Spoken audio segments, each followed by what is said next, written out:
man, the myth, the legend, realtor, entrepreneur, home flipper, one of the top young rising stars. Just recently, you were recognized as one of the top 500 agents in the greater Sacramento area. I think that was out of like 13,000 agents. Reputation in this industry is very important. Such a small community. Knowing the cost to fix things makes you a smarter agent. Biggest lessons you've learned from home flipping that have also helped you as a real estate agent. Please stick to a lower price point when you're first starting off, because that's really going to dictate, depending on the price point, is how well you need to improve the property. I know you guys are going to be the next big dogs in the industry, though. So we hope. Yeah. Trust. Yeah. No.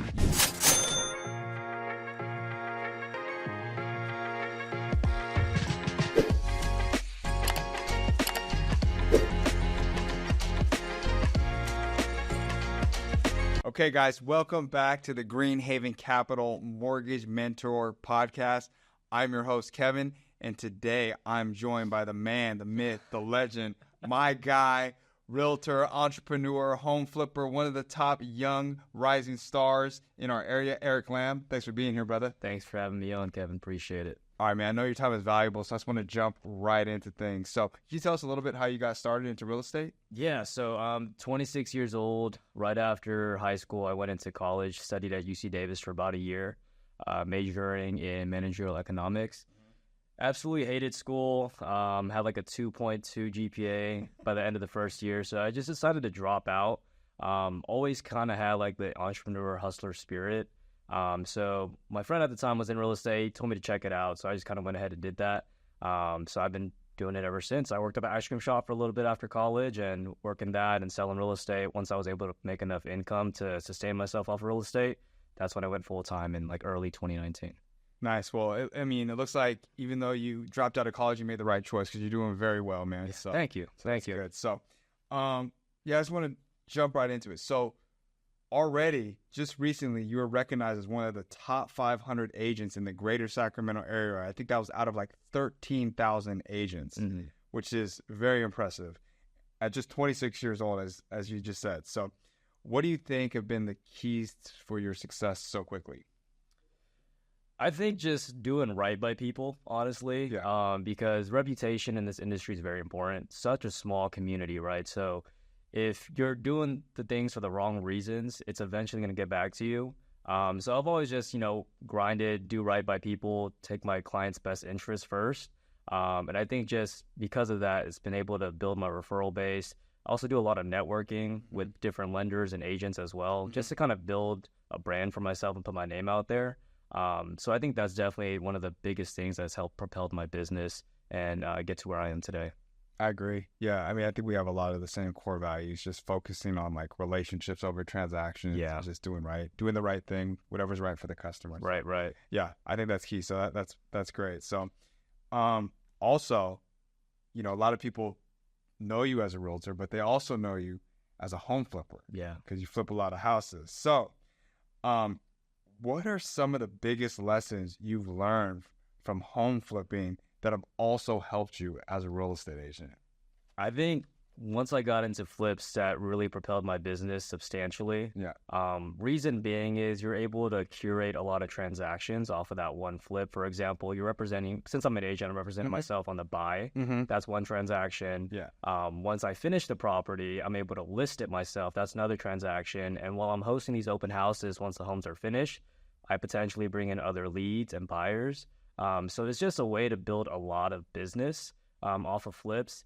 And I think also, having the listings, because as a new agent, it's kind of hard to get listings. True. So when you're making your own listings, it really puts you on the map because now you're able to, branch out into these neighborhoods that you would have never had an opportunity to, because as a seller, it's going to be hard to kind of trust a brand new agent to sell your home. Yeah, that's true. I also think too, just having the experience of flipping and remodeling and having connections and, just knowing the cost to fix things probably just makes you a smarter agent too. Just having that knowledge. Oh yeah, no, that's huge, because a lot of times agents, they just know how to buy and sell homes, right? Yeah. So when you know cost of construction, like say you're showing a property and it needs a new roof, you can guide your buyer and be like, hey, this is going to cost $15,000. You just know off the top of your head, right? Because you do it so often.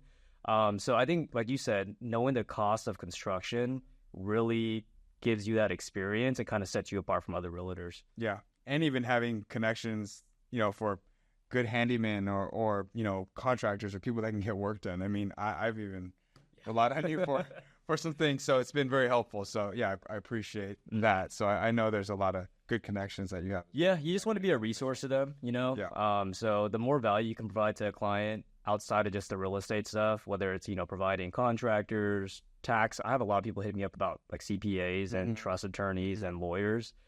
So if you're able to just have these answers ready to go for these people, then you're like the one-stop shop. They go to you for everything. Yeah, and you're providing value to them. Yep. So yeah, that's good. So, all right. So when you're looking at a potential flip, how do you analyze these flips, and what specific things do you look for in a property before you decide to buy it?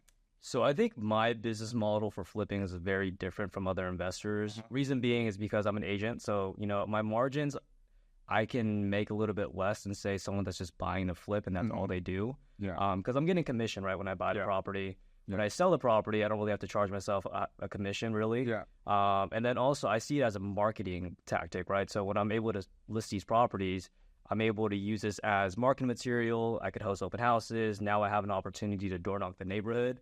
So I'm okay with making $20,000-$25,000 on a flip, because the other business that brings can triple X that, So I've had properties where I've listed, I make 10 grand on a flip, but because of that, I got 2 sellers in the neighborhood. They referred me to their buyers. So that one transaction turned into 5-6 other transactions. So I think that my business model with flipping is a little different in that sense. I don't look at it at just like the profit for that specific property. I look at it from, okay, what other business can this property generate me? Yeah. And for flips, I mean, location's everything for me. I've had my fair share of a couple of deals where they almost went south, and that's just because of the location that they're in. So I think location is absolutely huge. Doesn't matter. Me personally, I don't care how good the deal is. If it's not in a good location, I'm not buying it. Yeah. Okay. What about the style of the home? Because I know you've kind of niched yourself into the mid-century modern and things like that. So I have this newfound love for mid-century homes, and that started with the Eichler project I did in Southland Park. Yeah. And that's just kind of been my new thing. Like, I think a lot of people go to me for mid-century now, and I like designing things. I think, I have like a design eye, self-proclaimed, I would say. Yeah. And I think, I'm able to really use that to my advantage when it comes to these types of homes. Like, for entry-level homes, I can't really go all out and put, top-of-line finishes and high-end appliances, high-end flooring, that kind of stuff. But when I get into these mid-century homes, typically the price point's a little bit higher. So I'm really able to use, like, all my skills in the design aspect and put it into this home. And because it's, so different from the ordinary flip, I'm typically able to get the highest price point in the neighborhood. Correct. Yeah.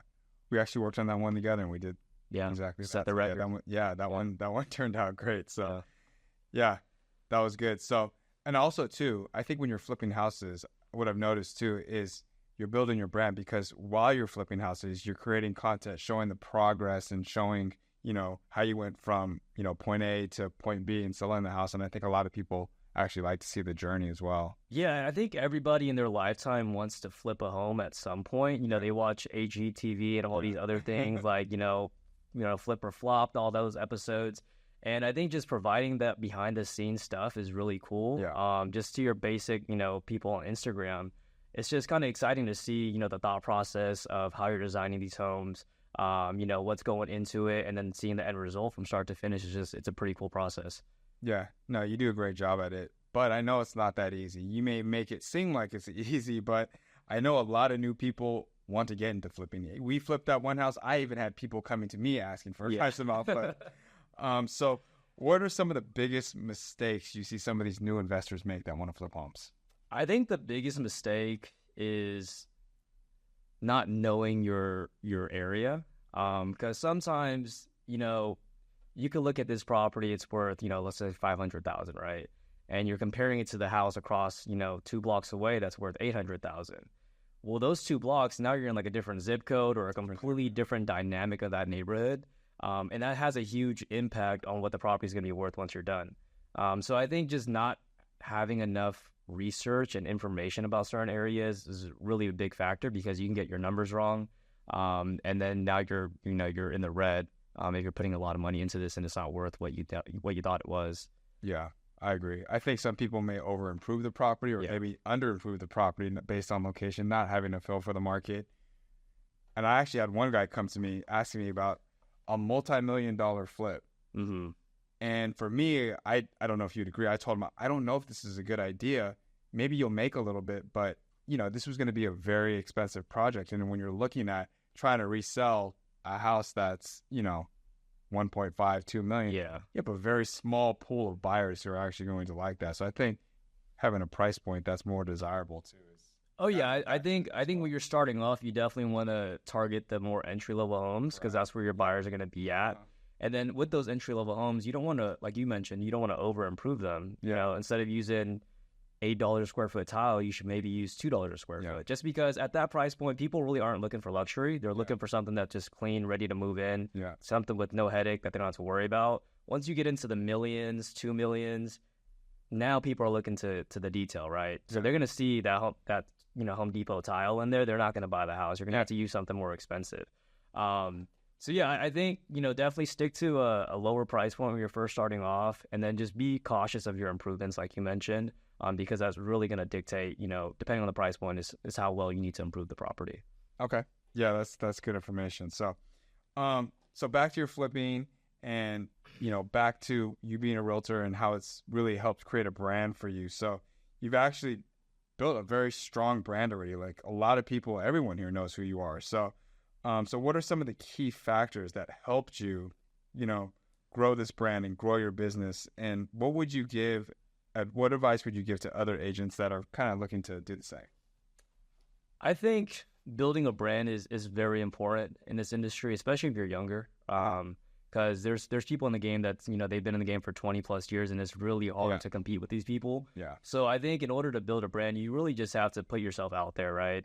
Whether it's going to these networking events, or just kind of reaching out to people, just putting your name out there, you know, comment on people's socials, just do everything you can to make a presence for yourself. And I would say be authentic to yourself too, because I feel like everyone has this idea of what a realtor is supposed to look like. But, you know, I think if you're just true to yourself, you know, you post your content, whether it's cooking or just acting a fool or whatever the case may be, you're gonna find an audience that likes what you're putting out, and then you're gonna relate to those people the most. So I think that's how you build a brand, is just be authentic. And then I say when you're starting off too, I think finding a mentor is really important. You know, because a lot of times these people that have been in the industry, they know what to do and what not to do. And as a new agent, you know, why go through all the hassle of going through all these mistakes when you can just kind of lean on somebody to guide you the right direction? That way you're not making the same mistakes early on. Yeah. No, and you guys have a lot of good mentors at where you're at too. Yeah. So, and you guys are doing really well. So, all right, lastly, I mean, if you had to give one piece of advice to real estate agents or flippers that are just really looking to level up, take their business to the next level, what would you tell them? I think to take your business to the next level, you just kind of have to double down on what you're good at. So kind of find your niche, right? Whether it's, you know, first-time home buyers, investors, if you're really into flipping a certain architecture or certain area, really just double down on that specific thing and get really good at it. I've always been a fan of mastering one thing versus being semi-decent at 10 other things. So I think, you know, to really increase your business, you just have to focus on one specific niche. And then once you get good at that, that's when you can branch off and do other things. And then slowly but surely, you know, you'll build a following, you know, around your niche, and then you can start branching off and doing more with that. Yeah. And I think you've done really well with that, just with the flipping, targeting mid-century homes, doing really good at flipping those, and it's giving you tons of more opportunities, you know, all around. So you're killing it, man. I'm really happy for you. Proud of you, man. Thank you. Proud to call you friend, colleague, man. Like, you have a very bright future. And I know you mentioned something, you know, it is harder to compete with people that have been in the business for 20 plus years. But I always tell the younger agents that, you know, those older people that have been in the industry for a long time, they're not going to reach the same demographics as you guys. So, and there's tons of more buyers out there. There's tons of more business out there. And I know you guys are going to be the next big dogs in the industry. So we hope. Crossed. Yeah, and you'll do it. So, yeah, that's pretty much it for us, man. I just wanted to ask you those few questions, pick your brain a little bit. So if anyone needs to get a hold of you, what's the best way for anyone to reach you? Best way to reach me is probably going to be through Instagram at Eric B. Lam. You can always text me. My phone number's out there, 916-880-6206. I'm pretty active on social media, Instagram specifically, Facebook, TikTok. I'm not really on that. And kind of back to what I was saying earlier, Instagram, I focus on it because I'm good at it. Facebook and everything else is just mediocre to me. I know I'm missing a big target audience, but it is what it is. But yeah, if you guys want to reach me, I would definitely just send me a DM on Instagram or shoot me a text. All right, guys, you heard it first. Reach out on IG to my guy, Eric. For all you guys listening, thank you so much for tuning in. Special thanks to you again for joining in. Thanks for having me. If you guys enjoyed the episode, just please subscribe. Once again, I'm Kevin Odo from Greenhaven Capital. I hope to see you on the next one. Thanks, guys.